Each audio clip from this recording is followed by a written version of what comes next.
Good morning, everyone. We're starting off this morning with a frost advisory for east of Highway 65. This goes until 8 o'clock this morning for those counties shaded in that lighter blue. We're starting off this morning in Branson at 45 degrees. South and east winds at about 9 miles per hour. We're 5 to 15 degrees colder than we were at this time yesterday morning. It's 36 in West Plains, 37 in Fort Leonard Wood, 44 here in Springfield. So kids, as you head out to the bus stop, grab the jackets. We've got temperatures in the 40s. It's going to be a cold start. By this afternoon, plenty of sunshine, and temperatures will warm up into the upper 60s and lower 70s. Plenty of sunshine through the day today. Then overnight tonight will be warmer by tomorrow morning in the upper 40s and lower 50s. Then look at that tomorrow afternoon, upper 70s and lower 80s. Plenty of sunshine. Here's what you can expect for this week. We've got that frost advisory until 8. We'll have warmer overnights to come, so I don't expect any more frost advisories. Sunshine for this week. Temperatures climbing into the 80s.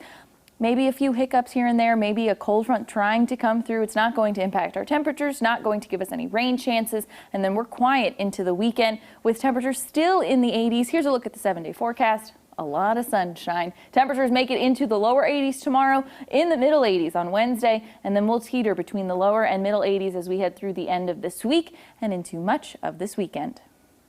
All right, Beth, thank you. Well, the number of COVID-19 cases are decreasing at universities in Springfield. At Missouri State University, Director of Safety David Hall says the 3 biggest reasons for the decrease in cases are COVID-19 education, masking, and social distancing. He says there are under 10 cases per day, which is what MSU was expecting. MSU, Drury, OTC, and Evangel meet regularly, and they wrote an open letter to City Council earlier this week asking the city to extend the mask ordinance. We fully support the mayor and the council in extending the order. All of the universities are an integral part of Springfield. So if they're not masking within the broader community, then we know that will have an impact on our campus. We don't live in an insular bubble, right? We are going out, we're shopping, and it makes it easier for us as a campus to focus on pedagogy and teaching and not worrying about whether we're having to convince someone of the efficacy of masking. Drury University is pretty steady at 0 to 2 cases per day. At OTC, the numbers have been steady between 20 and 30s. On to a consumer watch for you this morning. The pandemic is providing more troubles for movie theaters out there as Regal Cinemas, which is the second largest theater chain in America, is temporarily closing all of its theaters in the U.S. and the U.K. This includes the location in downtown Springfield. They'll be going to be closed in 536 locations total starting Thursday. The decision comes as movie studios are still delaying releases of films. The company only reopened theaters in August. News from around the region. With less than a month to go before the general election, another political sign in northwest Arkansas is defaced. "No vote queer" was the message spray painted across a sign belonging to Kyle Smith, who is running to keep his Ward 4 seat on the Fayetteville City Council. The sign has since been flipped, showing what Smith says is the real message: the city of Fayetteville does not tolerate hate speech. Like for whoever did this to know that they don't speak for Fayetteville, and that when things like this happen, we'll just turn the other cheek. Smith's opponent wrote on her campaign Facebook page, quote, "This blatant public display of hate is deplorable and has no place in our community. To whoever did this, I don't want your support and I don't want your vote." In some news around America, 4 million acres have been ruined by wildfire in California this year.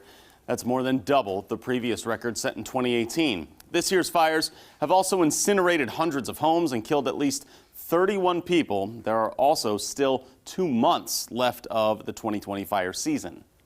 Also in California, a developing story: the roof of a commercial building collapsed in East LA overnight. That led to a large fire in a 2-story strip mall. More than 24 fire trucks responded, eventually getting the fires under control. It's unclear what was inside the building that caught fire or if anyone was inside when it happened.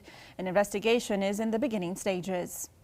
In Pittsburgh, at least 4 firefighters were injured while battling a 4-alarm fire late last night. All 4 of them were taken to a local hospital there. Crews are still working on containing it, which is considered to be a long-term operation.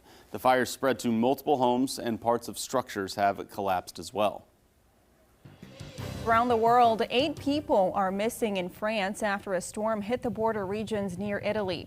Record rainfall dropped in places, causing heavy flooding that swept away roads and damaged homes. The storm, dubbed Alex, ravaged several villages, some calling it the worst flooding disaster in the area for more than a century. It was announced this morning that coronavirus restrictions in New Zealand's largest city will be lifted this week as a confidence that a second wave of infections in Auckland has been almost eliminated. The city will join the rest of the country after reporting no new cases in that Auckland cluster for 10 straight days. Now, this means there will be no 100 people limit to gatherings and no physical distancing rules in bars and in restaurants. In more local news, a reminder for you, Springfield City Council will be making some calls tonight, including the next steps for the local mask ordinance. Comments from the public are expected. If a vote gets approved, the ordinance stays in place until January 9th. Council may also vote on $600,000 in funding for body cams for the Springfield Police Department, which would provide 240 cameras for the force. There is also talk about a grant for Springfield Police to provide a motorcycle safety course, and that grant would be for about $12,000. We have some traffic alerts for you as you start off your work week. Drivers along Route 86 in Taney and Stone counties can expect some delays while crossing the Long Creek Bridge. Lane closures will be happening from 8 a.m. to 4 p.m. daily, starting today, going through Thursday. Crews will be drilling for rock and soil samples in preparation for the bridge replacement project. Drivers will be directed through the work zone, but it's also encouraged to find a different way. In Branson, the eastbound lane of a portion of West 76 Country Boulevard, including the sidewalk, will be closed for more than a month beginning today. This is happening between Wildwood Avenue and Glory Road. The lane and sidewalk will not reopen until November 24th. This closure is so the octopus structure at the aquarium at the boardwalk can be installed. In Springfield, Commercial Street between Robertson Avenue and Jefferson will be closed for the next few days. That should be going on from now until about 7 a.m. Wednesday. Crews will be installing crosswalks as part of the Commercial Street parking lot and alleyway improvement project. Now here's what's coming up after Daybreak. Coming up, could President Trump return to the White House today? We'll talk about the conflicting information that surrounds his coronavirus treatment. Plus, how rock icon Lenny Kravitz found his voice and his salvation in music. Coming up on CBS This Morning. We talk trends that's happening this morning, some news that's been going on the other side of the world right now. Nobel Prizes being handed out for medicine. 3 doctors have been awarded that this morning for their discovery of the hepatitis C virus. The Nobel Committee said that the 3 scientists have, quote, made a decisive contribution to the fight against blood-borne hepatitis, a major global health problem that causes cirrhosis and liver cancer in people around the world. So that's been happening there. And then also another trend people are talking about in the sports world that's happening tonight. We're hopeful that the Chiefs will get to play the Patriots, right? Yes, so hopefully so. And that is right here on Color 10 later on today. It's scheduled for kickoff just after 6 o'clock, so you won't get your news then. However, the 2 teams still need to have negative coronavirus test results today in order for that to happen. So those results should come out later this morning. Yes. That's all I'm saying. My fantasy teams are very reliant on some of their running backs. A lot of people in the same position as Beth Finello right there. Hey, the weather's going to be all right starting this week moving forward, right? Yeah, no stress on the weather. I mean, it's going to be sunny, no stressful conditions. We'll be in the 80s this week, so if you really like the warm conditions, this is the week for you. And the sunshine is here to stay. Thanks, Beth. Thanks for watching us here on Daybreak. We'll see you at midday.